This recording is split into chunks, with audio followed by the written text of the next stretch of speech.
Match की बात शुरू करने से पहले भाई मैं बात करूंगा एक ऐसे प्लेयर की जिसका इंटरनेशनल क्रिकेट में कमबैक होता है आफ्टर 5 या 6 साल बाद। एग्जैक्ट मुझे नहीं पता कितनी देर बाद उस बंदे का कमबैक हो रहा है। भाई इमेजिन करो, उस बंदे को धकेल दिया जाता है किसके against? One of the best team के अगेंस्ट। जाओ भाई, तुम इनके अगेंस्ट जाके टेस्ट मैचेस खेलोगे एंड गेस व्हाट, वो बंदा बुरी तरह से फेल होता है। उस बंदे का 8 इनिंगों में जस्ट 150 होता है और 205 रन होते हैं। भाई इंग्लैंड वो वेन्यू है जिस वेन्यू पे बड़े बड़े प्लेयर परफॉर्म नहीं करते, जाके भाई डरते हैं। वो बंदा, जो बंदा भाई सब अंडर प्रेशर था, भाई ऑनेस्टली मुझे पता था, मुझे कमेंट करो किस किस को पता था कि करुण नायर भाई इस सीरीज में फेल होगा। क्योंकि हम सबको पता था भाई वो बंदा अंडर प्रेशर होगा कहीं ना कहीं, क्योंकि इतनी देर बाद उस बंदे को मौका मिल रहा है। उसके माइंड में एक बात चल रही होगी, पता नहीं भाई मुझसे परफॉर्म हो या ना हो। भाई इस चीज़ का प्रेशर बहुत ज़्यादा होता है कि मेरी उम्र भी हो गई है, इसके बाद मुझे चांस मिलेगा या नहीं मिलेगा। भाई उसके माइंड में क्वेश्चन थे।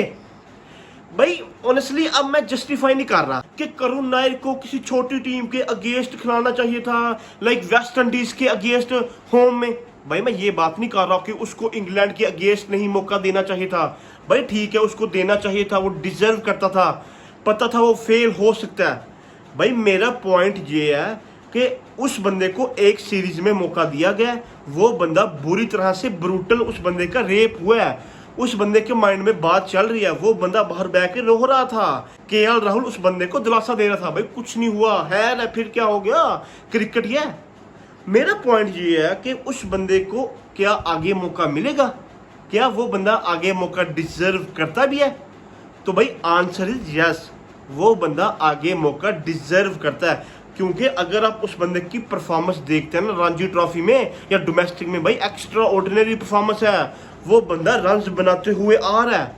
तो मेरे ख्याल से भाई कम से कम 2 सीरीज और उस बंदे को मौका देना चाहिए। ठीक है ना? अब ये बात ना हो कि नहीं भाई 4 मैचेस हो गए हैं, 8 इनिंगें हो गई हैं, जस्ट उस बंदे के 250 205 रन हैं, तो ऐसा करो इस बंदे को ड्रॉप कर दो, अब इस बंदे का कमबैक नहीं होगा। भाई अब जब करुण नायर ड्रॉप होगा ना, तो भाई वो सीधा रिटायर्ड ही होगा। क्योंकि उससे पता है कि भाई अगर मैं ड्रॉप हो गया तो इसके बाद मुझे मौका कोई नहीं मिलने वाला। तो आई होप कि भाई गौतम गंभीर उसको मौका दे, वो बंदा एक आध सीरीज 2 सीरीज मेरे ख्याल से और खेले, ज्यादा नहीं तो 2 तो कम से कम भाई वो बंदा डिजर्व करता है। बट आई डोंट नो भाई उस बंदे को मौका मिलेगा कि नहीं मिलेगा, ये तो डिपेंड करता है भाई साहब गौतम गंभीर पे, यू नो। खैर भाई अगर मैं बात कर लूँ इस मैच की, भाई जेसवाल इज बैक। भाई जिस तरह से उस बंदे ने पेला है, 5-6 इनिंगों से उस बंदे से रन नहीं थे बन रहे। पहले मैच की पहली इनिंग में उस बंदे ने 100 करा था, एंड नाउ भाई लास्ट मैच की लास्ट इनिंग में भी उस बंदे ने 100 कर दिया। भाई बीच में आके उस बंदे की फॉर्म नहीं लगी हुई थी, लेकिन इस इनिंग में उस बंदे ने ऐसा क्या करा? भाई वो बंदा कल आया, एंड पे आके उस बंदे ने पेलना शुरू कर दिया। 46 बॉल पे आई थिंक भाई 50 रन कर दिए, मतलब लाठी चार्ज करा और प्रेशर रिलीज करा। भाई क्या ही होगा, मैं आउट ही हो जाऊंगा ना, तो हो जाऊं, पिछले 4-5 इनिंगों में आउट हो ही रहा हूं ना। तो भाई उस बंदे ने पेलना शुरू कर दिया, और उसके बाद आज आके जिस तरह से वो बंदा खेला भाई, कूल काम 118 रन की एक्स्ट्रा ऑर्डिनरी इनिंग्स खेली, अपना हिस्सा डाला और बाहर।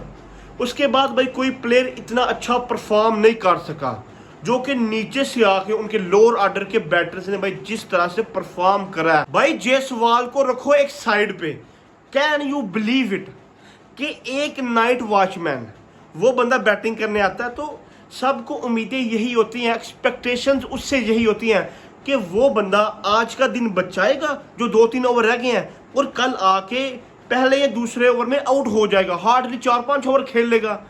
भाई इमेजिन करो कि उस बंदे ने पेला है, और जिस तरह से पेला भाई हम सबके सामने है।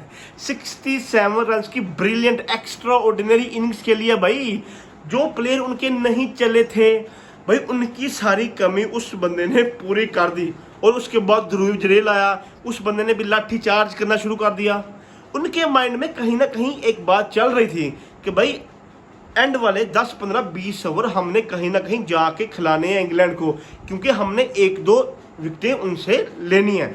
ध्रुव जरेल ने आके नीचे से पेलना शुरू कर दिया और फिर उसके बाद भाई साहब जो प्योर सिनेमा होता है शुरू। सैया से बड़ी फिल्म भाई साहब लगती है सिनेमा में वाशिंगटन सुंदर, जो कुत्ते का नंगा नाच नचवाता है भाई, उनको पेलता है भाई खड़े होके। इसके बाद आती है इंग्लैंड की बैटिंग, जो इंडिया की मैनेजमेंट सोचती है कि भाई साहब हम एंड से 15-20 ओवर खिलाएंगे इंग्लैंड को और उनका अंधेरे में ब्रूटल रेप कर देंगे, एक आध आउट कर देंगे।